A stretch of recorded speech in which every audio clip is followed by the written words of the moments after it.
Welcome to Hello Self. It's a podcast focused on turning your can'ts into cans and your dreams into plans. I am your host, coach, and author, Patricia Leonard.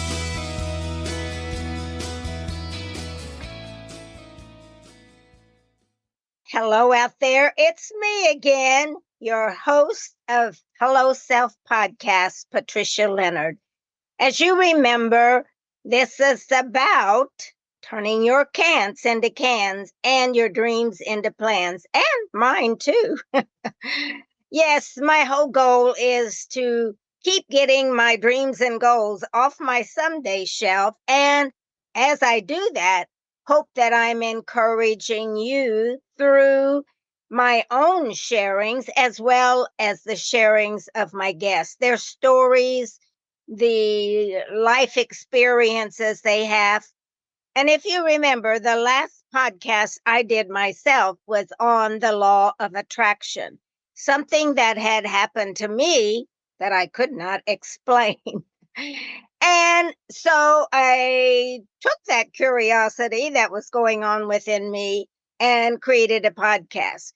So what I'm going to be doing today is following up with phase 2 of that Hello Self podcast. And really at this time, the last time I basically focused on what happened to me. This time I want to understand more. And the topic of today is the why and what of the law of attraction. So I've done some research and lived with my own self since that last experience with the law of attraction, specifically to a human being. And I've just lived with that a little while and asked myself a few things. But I recently did some more research, and I'm going to be referring to my notes a lot because these are the things that I've found in my research, and I want to bring them up, and I want to make sure that I highlight some of these points. So recently I said that I shared a podcast on the law of attraction with an emphasis on a personal experience. And that left me with a lot of questions of why and what is this about? What does it mean for me? What does it mean for an individual when you find yourself in attraction for something? Now, it doesn't always have to be a human being. It just happened to be that is what mine was about. But it could be that you want to go to another country, or that you want to experience a certain career, or you've always wanted to start your own business and you're just attracted to that. But mine happened to be, and that's what I'm going to focus on more, is the personal experience of a law of attraction to an individual or to other individuals. So this is from human to human kind of attraction. Now, what the science says, scientifically speaking, there is no evidence that says the law of attraction actually exists or is scientifically proved. But that's interesting, because what I experienced was something I can't even explain. I don't even know. It was just something I felt all over in my mental, emotional, physical, spiritual being. What we put out into the universe, scientific research says, we receive back, because everything, even thoughts and feelings, carry a vibration, says Emily Haley, a spiritual wellness coach. She suggests observing the attraction with interest and asking yourself, why do I feel like this? I ask myself 1,000 times. When you shine a light on the why and the what, sometimes it makes it easier to make sense of it. And so that's why I'm going on. I just want to make sense. And I want to, if anyone else has had these kind of experiences, I just want to share what I've found out. You can do your own research, but I thought I would just go ahead and share these thoughts and these ideas and this research, these research points that I have come up with. Where are some definitions about attraction and how it happens? So where do these come from, and what are the definitions? Licensed social worker Emil Eschberger in North Carolina had a client, and Emil inquired why she loved being near this certain man, because she said she was attracted to this man. And he wanted to know why, because I think that's what we're doing today, is asking ourselves why. Her response was, he is wealthy and therefore very powerful. That makes me feel protected. So there usually is a reason, is what science says, for why we feel what we feel. And sometimes it's about asking ourselves, why does this person make me feel this way? Or why do I feel these kind of feelings when I'm around this person or other people that I'm attracted to? Attraction refers to the involuntary feeling that one gets when they have an interest or feel directed towards someone or something, just as I've said earlier. How does attraction happen? The first thing to remember is that attraction, which we stated earlier, is involuntary in nature. Just like most feelings, attraction is something that can't be controlled. And I was totally out of control. And as I said in my last podcast, you know me, I like to be in control. The response that one has to whatever it is might be deterred, or the feeling might fade once logic or other interjections into the situation are considered. So that's why I asked myself, why? Why would I be attracted to this person? And one thing that I did notice after getting out of the situation and starting to settle down for a moment is that I liked the way he was kind, and he was interested in what I was doing. And I said this in my other podcast, and really wanted to help and add value. But that initial gut feeling that happens when someone experiences attraction is out of their hands. And it was truly out of my hands, because only in my looking back did I say that might have been some of the reasons. Because of this, some people believe that that attraction is purely biological and comes strictly from different biological factors such as hormones, pheromones, or involuntary traits. Those are traits that are passed down through our generations or in a specific cycle of life. And these are independent of one's will, not one's own choice. In other words, I did not consciously choose that I was going to get these feelings all over. That was the whole shocker, is what am I feeling? What is going on here? How do I maintain focus while we're doing this work? Oh, some people believe that attraction is formed through social constructs and narratives. And we'll go on and talk a little bit more about this. How does attraction happen? Another point. There is perspective that individuals formulate their own opinions of what they find attractive or desirable in people. And in looking back, that is one of the things that I really noticed, is the commitment of this individual to help me do what I was trying to do. So I really like that. And then the kindness given, even if they felt impatient with me, they were very patient. People might have different opinions or views of what they find beautiful that directly clash with biological or social constructs of what should be beautiful. So that is an interesting concept right there. Yes, this is not what I had in my head as the way it would be or who it would be. So I think we create these storylines of what would attract us to someone and what wouldn't.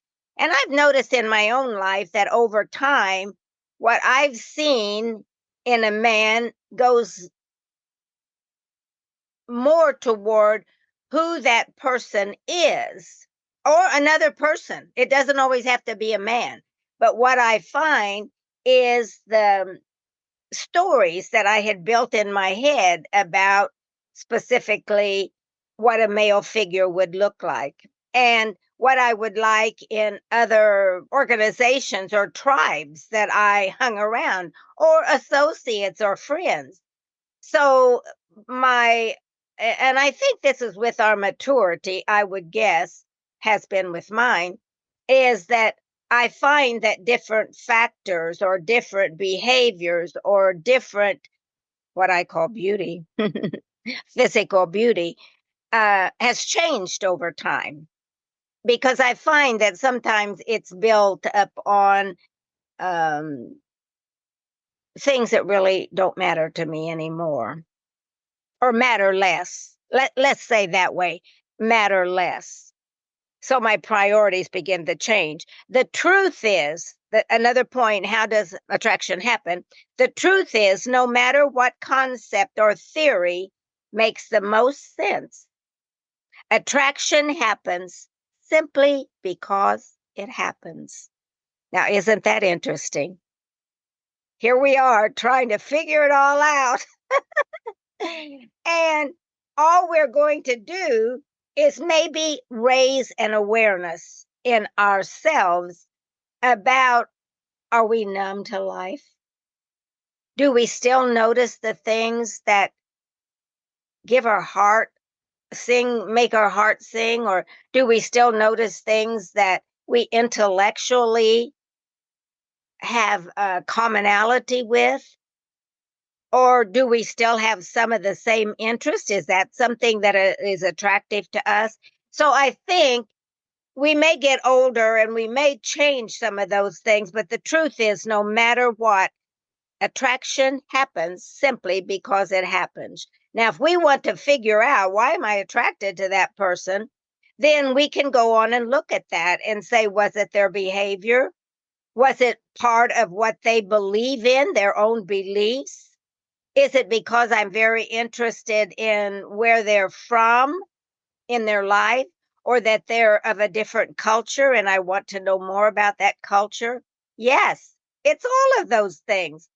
Because it is unconscious and outside of our control, the best thing we can do is be gentle and easy with ourselves during times when we are confused about all of this.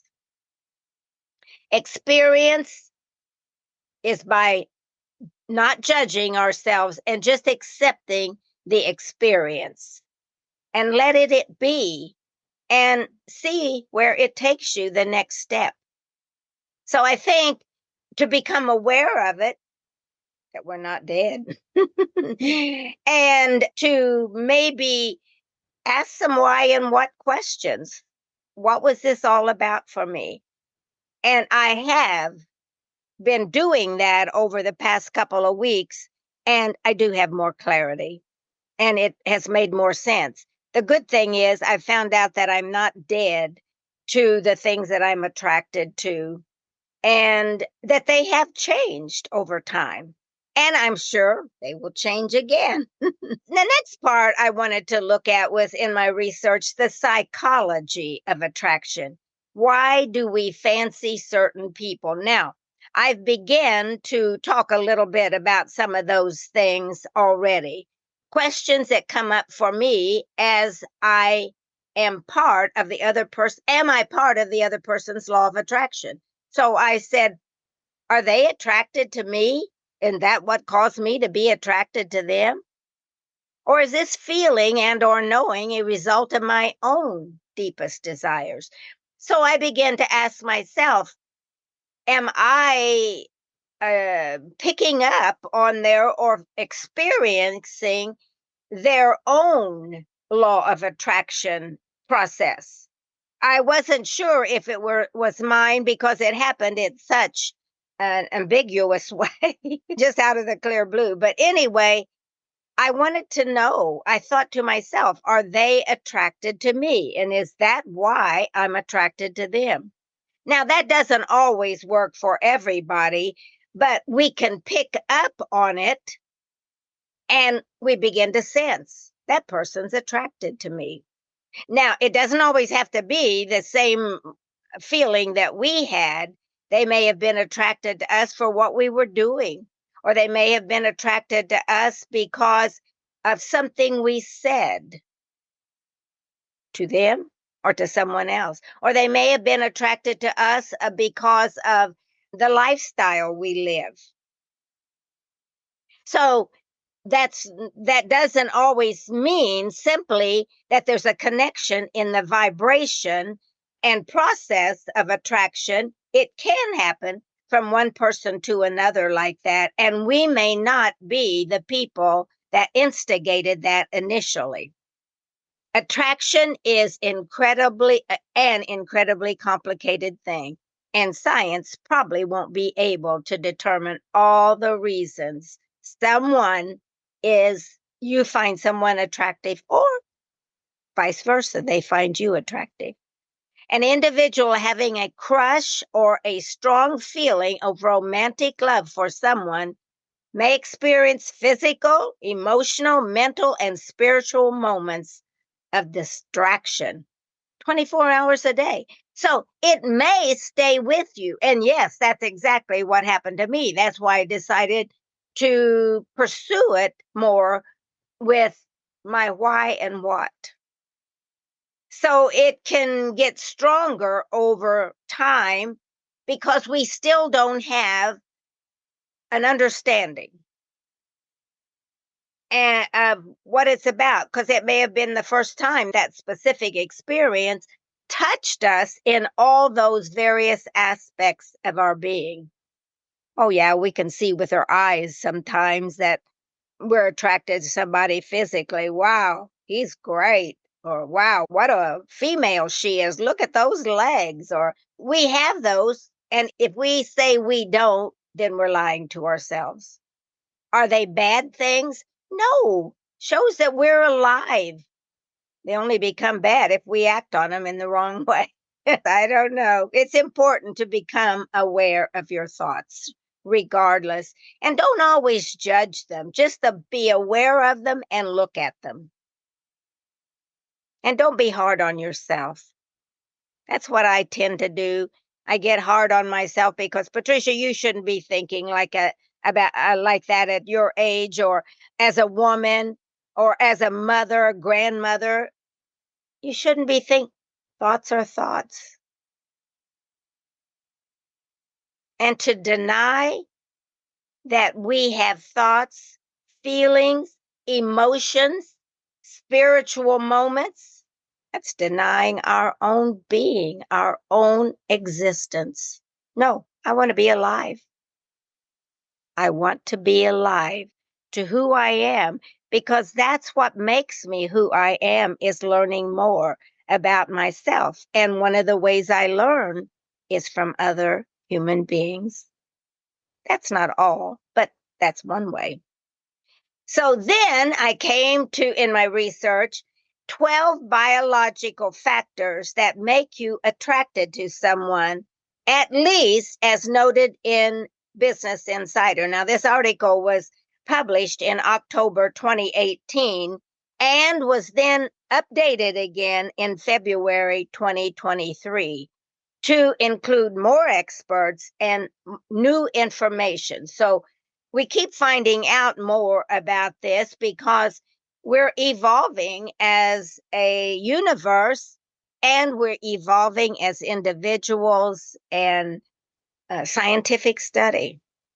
So To say, I know it all now, is a lie to self. And maybe an indication, stop living, you've experienced it all. No, I haven't. I want more too. Oh.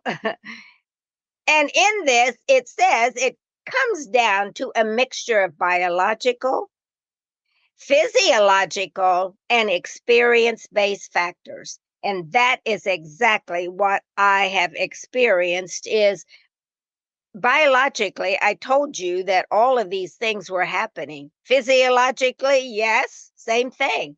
Biologically, I was thinking, why am I at my age having these this is for young people. No, no, we are all the same, just going through different ages and different phases and experience-based factors. I had to look at the experience too and the physiological and recognize the biological aspects. I'm alive. I found that out, and all those physiological and biological aspects and experiences. Here are some of the most common reasons people are biologically drawn to each other. I think it's, what did they say, 12. So I'm going to point out and highlight these 12 biological factors that makes you attracted to another individual or to someone else. It doesn't have to be the opposite sex. So the very first thing that they pointed out doesn't mean that these are in specific order, but that they pointed out. A study in 2018 found women with certain scents are more attractive to men. It turns out they were most appealing when they had high estrogen and low progesterone levels. The high estrogen is more the feminine aspects of them and more associated with the beauty, not necessarily the physical beauty, but just what makes a woman, what makes a man. This balance of hormone indicates high female fertility. For those who are really interested in family, maybe that would be something that would be really attractive. It's really weird things that will attract people to someone based on scent. So there's a lot of things. Sometimes it can be just who they are. I mean, you can be around somebody or smell their clothing and you know who it is, especially if you have partnered up or lived with that person. You can smell it on their pillow or their clothing or whatever. I know even in laundering my son's clothes when he was a little boy, I picked up a scent. It's just who we are as human beings. And I think animals are even much better at that than us. Okay, the second thing they pointed out was taste. That's interesting because another factor that they pointed out, people transfer about 80 million bacteria when they kiss each other. And they keep doing it. But the fact is, beyond that, that kissing stimulates the release of oxytocin. It's Oxytocin. I looked it up and now I can't remember how they told me to pronounce it. Oxytocin, I think it is. But that the taste of another person also, and that the taste of another person also helps with biological attraction. So beyond the fact that we're passing bacteria back and forth, the kissing itself, the physical touching of the lips, is a biological attraction. They're soft and somehow it says something to who they are and how they feel about us. Sometimes it's just a smack on the lip and that's it, just like that. I don't know about you, but I want more than that. Humans don't have strong olfactor skills. I hope I'm pronouncing. And kissing allows us to smell and taste a person at the same time. And we get different responses from that particular way. It's like the smell and the taste is happening at once. And we tend to feel more attracted to someone with a different response. Have you, and I know you have experienced this, but I couldn't help but bring this out in my research. The taste and the smell do something to our emotional. Now, that wasn't the case in mine, but these are just factors that make us attracted to another person or cause us to respond in some way to certain factors within a person. This Sarah Johns, an expert in human reproduction and evolutionary psychology at the University of Kent, some people say it is much simpler than that, though, than going through all that study. She says, have you ever dated someone with bad breath? You kiss them and you're like, ugh, that was terrible. I never want to do that again. We have our responses to these kisses. Sometimes it may be a positive response biologically. And other times it may not be a positive response. That's enough of that. Okay, a third item was diet. What you eat could have an impact on how attractive you are. And I think that's very interesting. A study in 2017 found that women were more attracted to sweaty men that ate diets high in produce than men who ate refined carbs like pasta and bread. Isn't that interesting? But I'm more attracted to the people. I would say my attraction around diet is more attraction to the food they eat that keeps their body healthy. So yes, that does attract me. Not necessarily in this particular way that she explains, but it's having a diet that supports a healthy body. So that just happens to be me. And yes, it does play a factor in my life. Besides, I wouldn't want to go out to dinner with somebody that always wants to go to, I don't know, some carb place. I don't know. Yeah, I'm not going to pick on that, but I think a diet and the way we care for ourselves is an impact that I notice. Fertility, I'm needing to move along with these. Fertility, being fertile doesn't just make you smell attractive, but it can affect how you look. One study from a few years ago found that men would rate women's faces and voices as more attractive when they were in the most fertile phases of their life. Isn't that interesting? And maybe that's because who we are from a gender standpoint, maybe at certain points in our life, sexual aspects of who we are, or biological, I should say, aspects of who we are more prevalent to not only us, but to other people. However, a study in a speed dating setting in 2021 found that women closer to ovulating were actually no more attractive to men. When one scientific study says this, then the second scientific study comes up with some other data. I'm just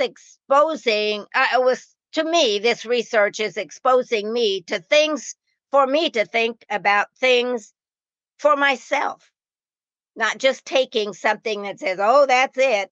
No, I want to know for me because that's who I am, is learning about me. And that's why I'm sharing these with you, because I want you to be more aware of who you are and how you behave and how that impacts your life, the quality of your life, and your attitude and your belief and the way you enjoy the world, the life you've been given. More hormone. Okay, number 6 was more hormones.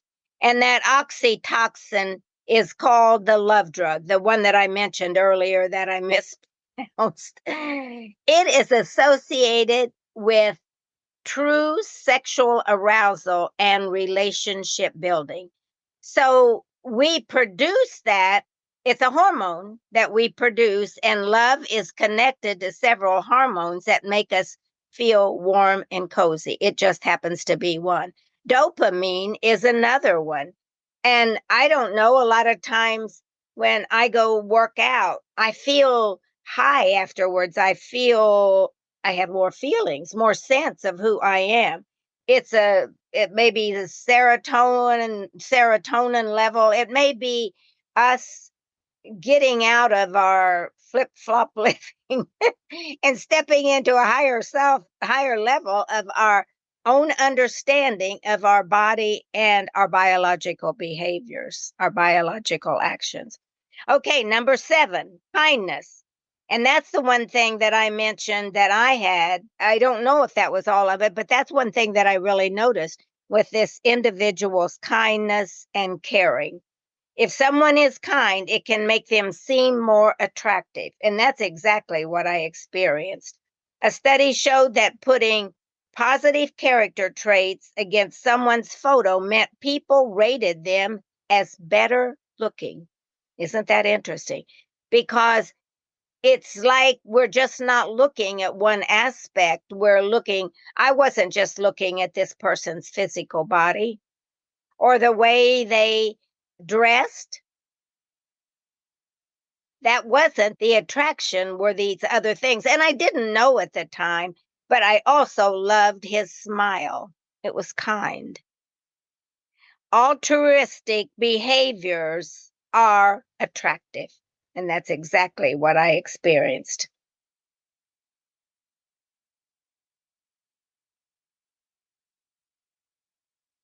Voice. Number 8 is voice.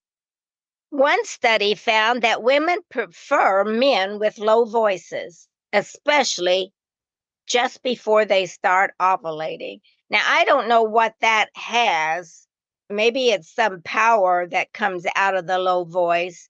That could be something inherently biological, as deeper voices have been linked to producing healthier children. I don't know if I believe all of that. According to another study, people who reported being more sexually experienced and sexually active were rated to have more attractive voices by strangers.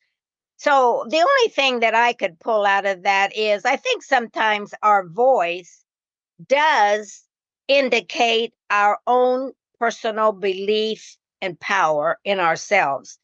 How we see ourselves, our voice changes. On the days that you're down in the dumps and you don't feel so good, or you feel like you're a victim of society, or you've gone through relationships before and it's been like this. And yeah, I don't want that defeatist attitude. And that's not what people are looking for in voices. And I think that one of the things that we could look at in another person's voice is not being boastful, but simply speaking up, having an opinion. The worst thing you can do is ask somebody, hey, what do you think about this?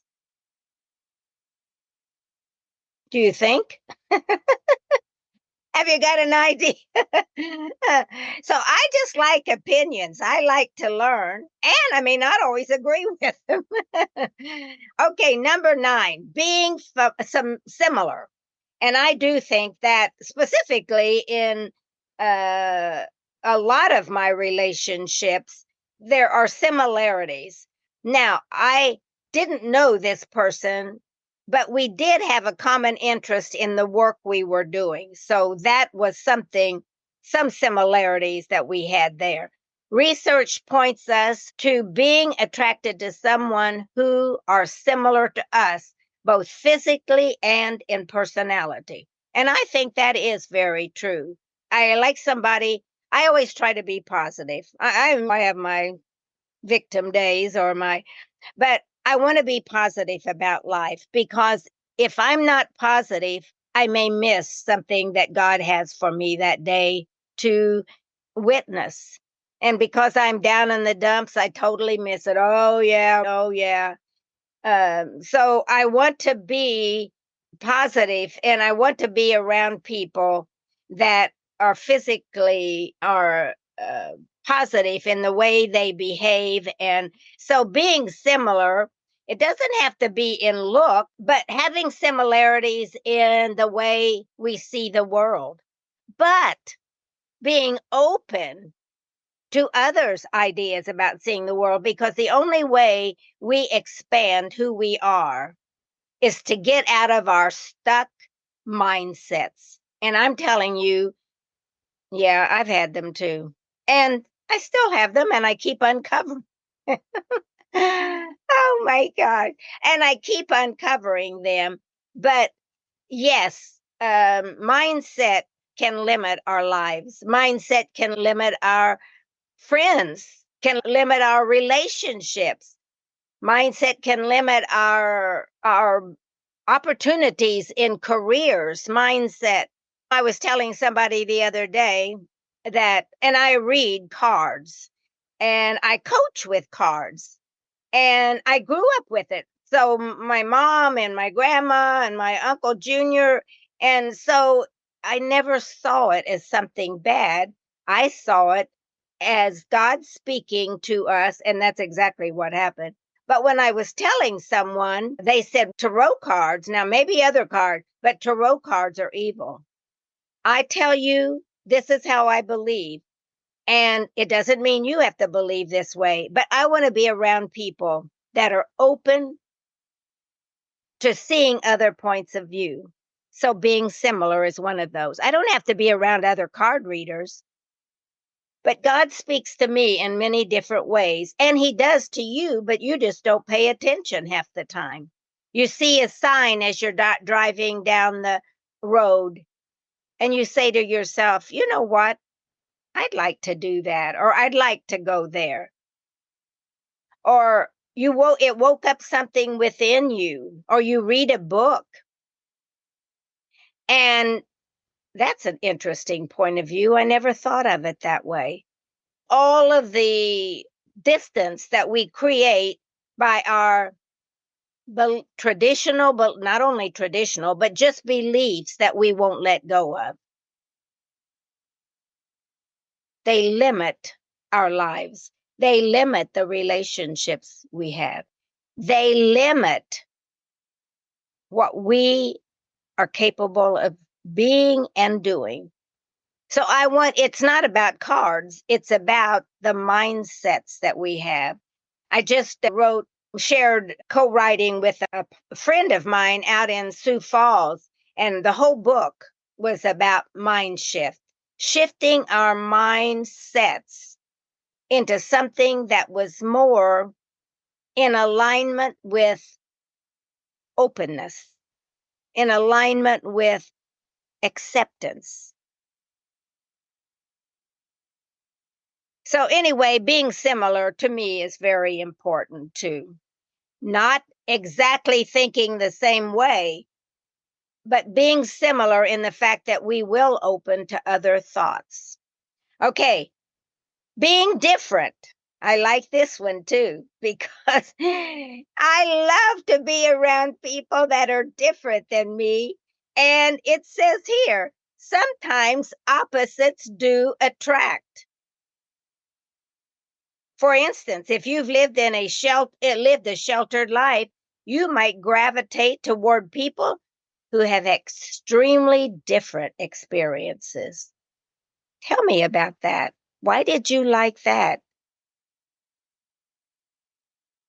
So I do like differences. I want to know why they feel that way, or why they see the world that way.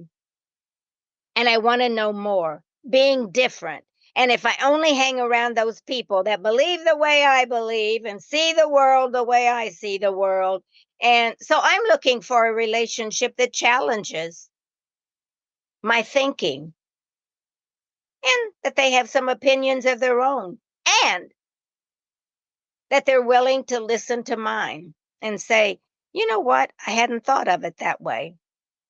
That's what makes the world greater, is we all have our unique life experiences. And the more we share them, the more we come together in a common way instead of an adversarial way. When we stop simply because somebody doesn't see the world the way we see our world, how do we know what we missed in that relationship? Okay, and number 11, we're getting there. Maturity is another attraction, is maturity. Just like the woman that said, I like this man that's got money and he's older and blah, and it makes me feel safe. As people mature, they tend to learn more about themselves, and I can vouch for that. Some of it I like, and some of it I don't. This can work in your favor when looking for a partner, because you are more likely to know what you want and what's important to you. And I can say over time, that has been a learning that I've had. The things that I thought at one point were really important, and I had to go through a few marriages to find that, because I kept saying, that's important. Oh, yeah, that's important. If you're looking at people when they're younger and dating, you might be attracted to the entire external package and not so concerned with the internal. And the older I get, the more I'm attracted to who that person is, not what they show me on the outside. Titles don't mean anything to me. They might impress you, but I'm not impressed by titles. Don't tell me I'm the CEO of a company. I don't know. Tell me more. Tell me that, something in my life. This is one thing I've learned. I want to know who you are, not what you call yourself, because you've never learned who you are. I've often asked myself, why do you just keep trying something else? I've written books. I've been a speaker. I've been a model. I've got a podcast. I've got a one-woman show. I've created a deck of professional cards for women. I created a calendar, a motivate. I never stop. You know why? I just want to know more of who I am and what I have to offer. Not for boastful reasons. It's just the way that I expand who I am. So I like to be around those kind of people. And that's why I became a coach and a consultant to corporations, because I could help people see that they're more. And I want to be around people that see that they're more. I just was recently at a theater country music show, as a matter of fact, this weekend. And I met this man and woman. And they were not married, but they have been friends for years. And she and I were talking, we were more alike. He said, I'm really more introverted. And we were talking about, he loves country music. And I said, I bet that there's something inside of you that could, oh no, I can't sing. You play an instrument? Oh, no, I can't do that. I said, I want to tell you something. I see you from the moment I met you and your friend here. I saw you as more than you think you are. I said, do you know how good looking you are? He was so embarrassed, so embarrassed. I couldn't get in because they wouldn't take a credit card. I couldn't get into the theater. And he pulled out $25 and said, here, come in and sit with us. I said, do you see who you are? The kindness, the gentleness. And I said, I bet you if I coached you for 3 weeks, you would be singing or performing on my high heels cabaret show. Oh, and his friend said, "You're absolutely right." But that's what I want to do. I want people to see more of who they are. But because the problem is they don't know. They've undersold themselves most of their life. When you start maturing, I think people look more at the overall picture and not just the way somebody looks or the initial sexual attraction. And that is very true. Doesn't mean the sexual attraction goes away. I can vouch for that. However, it does mean that you finally get through all of your questions to yourself and you finally see what it really is about. What it really is about doesn't mean it's not about sexual attraction, but it could mean that it's not about sexual attraction and it's about more. And the first thing that we are familiar with in our life is, oh my gosh, that's a sexual attraction. No, it isn't always. It can be all of these things. It could be a hormonal thing. It can be a fertility thing, not for me anymore, but it could be facial traits. It could be the way they speak. On the other hand, familiar faces tend to be most attractive because people may be influenced more by their personal experiences in life than anything. And I think that's true. Facial traits are important, but it doesn't always have to mean.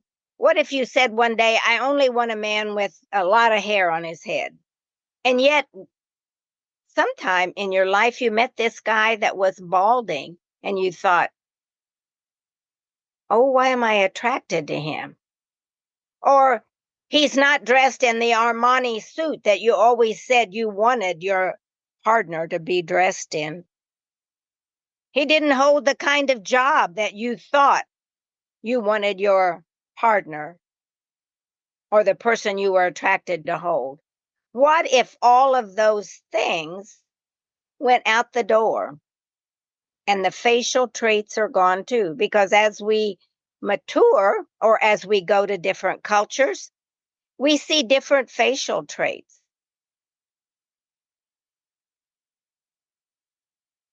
Was it some facial trait that attracted you? So these are the whys and the whats. And why did it happen? And what was it really all about? Overall, okay, that was number 12, facial traits. Overall, it's unlikely to be just one thing. And I think that's what we're experiencing as we go through this. It's not just one thing that attracts us. And we're trying to figure that out as we feel and go through the various aspects of our uh, experience. Attraction is an incredibly complicated thing, and science probably won't be able to determine all the reasons you find someone attractive, or vice versa, they find you attractive.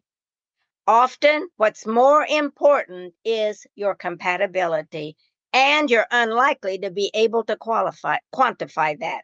And that is the truth. It's the compatibility. Sometimes you don't know. I don't know. He just makes me feel protected. Or I just like his kindness. Or when he touches me, I just feel this sense of warmth. Or so you may not be able to quantify the whole thing. It may be a lot of things. And then you may say, I really don't know. I've asked other people that, what made you attracted to him? It's interesting. Sometimes people find others more attractive as they get to know them better. And this can also happen in reverse. We can be more attracted to them or become less attracted over time because it's not always them. We like to say that. But maybe the things that we find attractive have shifted. And I can vouch for myself. I have shifted in the things that I find attractive now than I did only 10 years ago. We want to blame the other person. However, the what and the why is something we need to ask ourselves. What is the reason I am constantly putting my partner down or my friend down for these kind of things, which when that is really what attracted me to him or her? It's just like everything in life. It all begins with us. It all begins with us.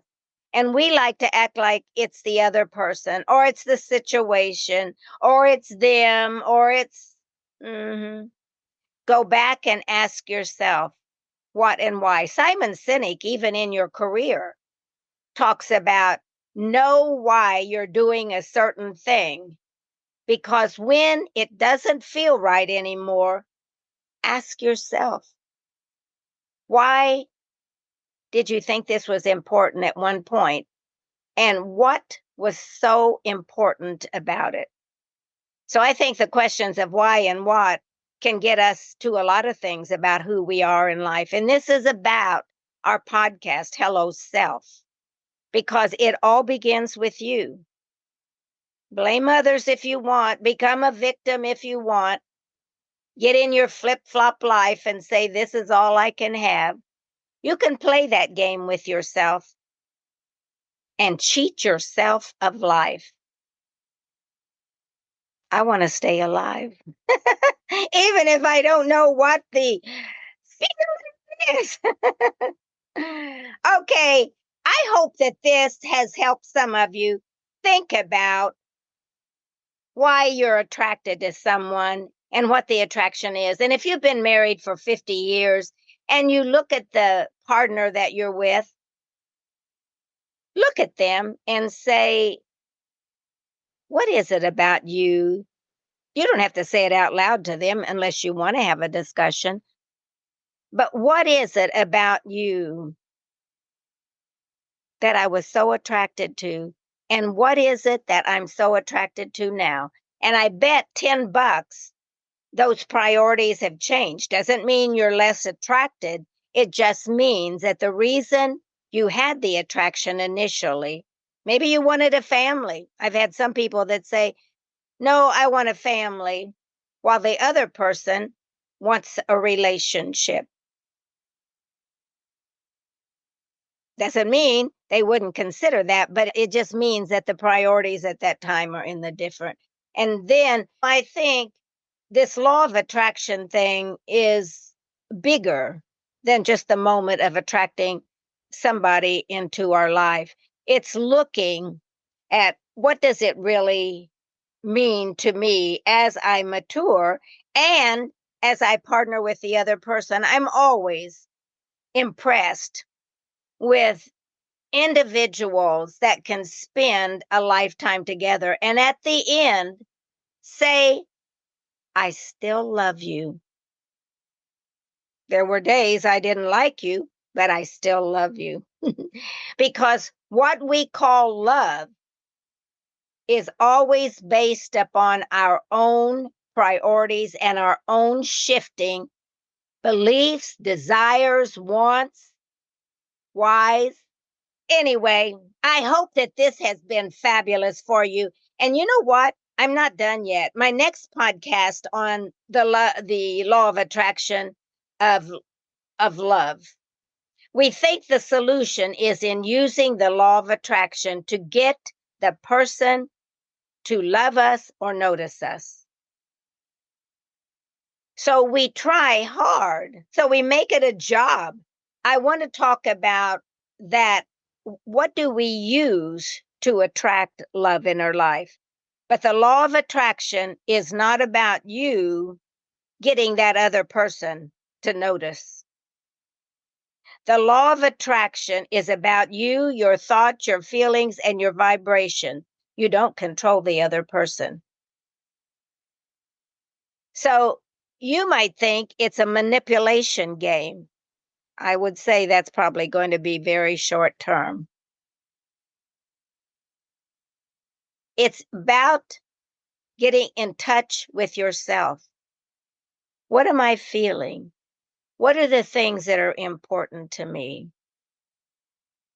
What do I like about other people? So it's getting in touch with your own feelings and your own vibrations when you're near somebody or you're in a group that you like that group, or you just look across the room and you see somebody and you have these chills that run up and down your spine.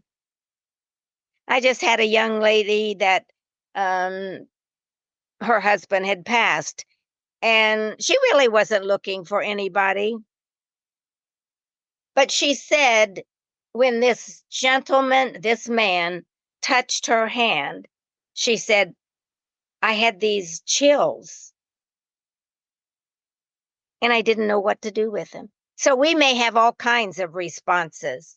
It may be a sexual response, it may be chills in the body, it may be that the hearts connect and they make your heart sing. It may be attractions outside of the physical body. So we've talked about all that. But the next one is going to look at to think about the solution of law of attraction, or to think about an approach to the law of attraction for love, to get the person that you would love, the one that you are thinking about. Okay. So we'll just see how it takes us. I don't know. Maybe it sounds like a control thing, and I don't want it to be that. I want it to be something that we uncover within ourselves that we pay attention to. I just want to say that life is important to us. So thank you for being with us today, and keep dreaming. Thank you for joining Hello Self today, and may it offer insights and inspire you to stay on your runway to success. Like, share, and subscribe. And remember this, keep dreaming.